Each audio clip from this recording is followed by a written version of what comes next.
This video shows how to install Yanhua VOLVO-CEM-24 interface board. This interface board supports 2023 and 2024 Volvo S60, S90, XC60, etc. The interface board is specifically designed for the SPC5748G chip model CEM. 1. Push the lock fastening of the interface board to the unlock position.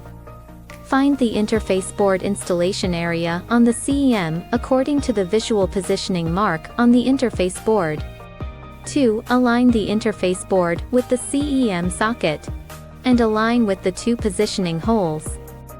3. Press the interface board downward with your fingers. Push the PCB lock buckle to the locked position to lock the interface board. Installation is done. Yanhua VOLVO-CEM interface board has the advantages of compact size, precise pin positioning, easy installation, pin connection is firm and stable, not easy to loosen, and safe for data reading and writing. Thank you for watching.